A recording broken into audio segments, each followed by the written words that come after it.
Welcome to News West 9's West Texas View with Johnny Lou Avery. Welcome to the West Texas View. I'm Johnny Lou Avery, and it's such a pleasure to introduce our program today. Sharon Davis is the Executive Director of the WASP World War II Museum in Sweetwater. And many of you are familiar with the WASP because they've been getting a lot of attention lately. That stands for Women's Air Service Pilots, and they were the first military pilots in U.S. history. And they are such an important slice of our history, but their history was hidden for so long. And so it's a real pleasure now to kind of bring them out from behind the filing cabinets buried in the Congressional Archives. And that happened in the 70s when Jimmy Carter signed a bill to recognize the WASP, and they began to open up the records and see what they had done. And we're going to talk to you more and more about the WASP history over the next 2 weeks. But today we're going to pretty much concentrate on the big homecoming event that's coming up on Memorial Day weekend. And the reason we want you to know about that is because every year a lot of the WASP are coming back to celebrate the homecoming where they trained. Sharon Davis is the Executive Director of the museum, and if you haven't been there, you need to go, or if you haven't been lately, you need to go back. And Sharon, it's such a pleasure to have you here today, and I want you to tell us before we start a little bit about you and your background and how you came to be at the WASP Museum. Well, thank you, Johnny Lou.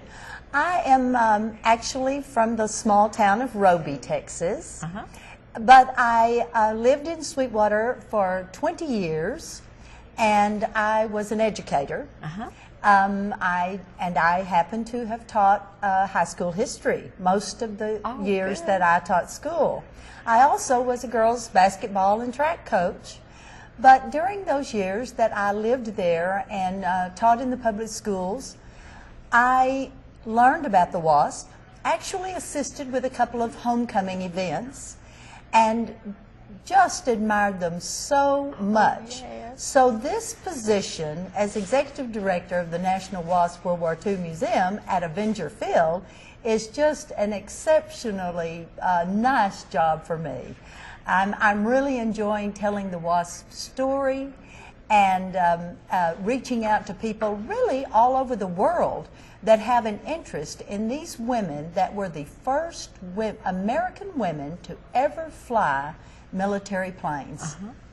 And their history is so important to the success of World War II. And of course, we're just now beginning to understand that. And as I said, we're going to talk more about their history. But the main thing is that these women came sometimes against the wishes of their family to become pilots or to become pilots for the U.S. Army. And they were very, very brave, and they were tough women. And so when they came, they really blazed trails for us women in the future. And many of them have already died. They're reaching their 70s and 80s, and some of them in their 90s. And so we only have about a third left. Is that correct? I think out of the 1075, we have about 400 left. That is correct. Actually, there are only about 300. Okay. And there were 1,834 young women came from all over the United States, from every state in the United States, plus one from Canada and one from Hawaii, which wasn't yet a state. And out of those women, 1,074, as you said, graduated from the training, all which was done at Avenger Field at Sweetwater, Texas. And out of that 1,074, there are about 300 still living.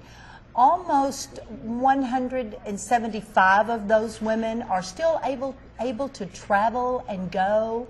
And so we're very excited that on May 29th, there are going to be about 15 of them to come back to Avenger Field once again, where they received the training that started it all. And just to be in the same room with them and hear their stories and hear some of the obstacles that they faced.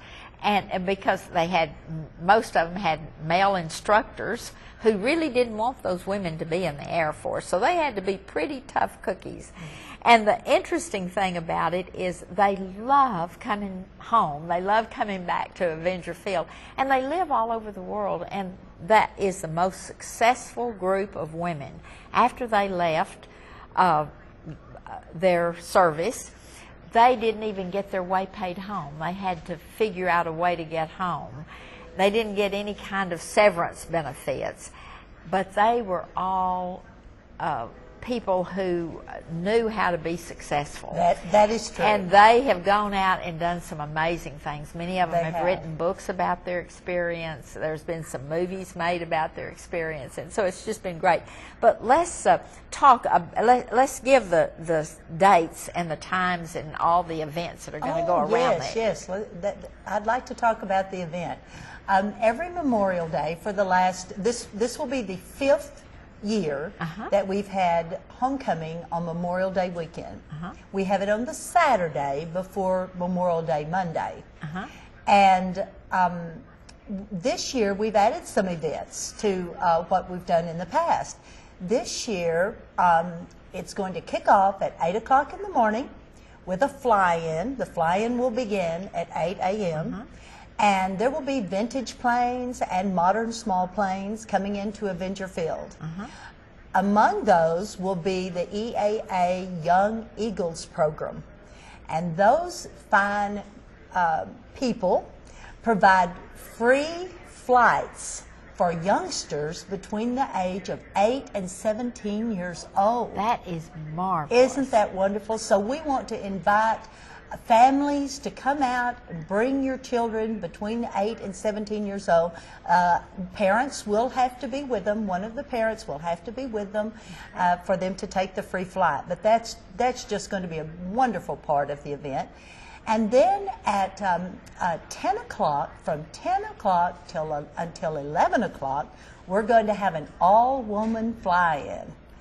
And there will be a minimum of 7 planes coming from Pecan Plantation in Granbury, Texas, where the Brazos River 99s live, or some of them do. Okay, we're going to have to take a break, and we're going to come back in just a minute, and we're going to tell all the rest of the story about a place you need to be this coming Memorial Weekend. Stay tuned. West Texas View will be right back.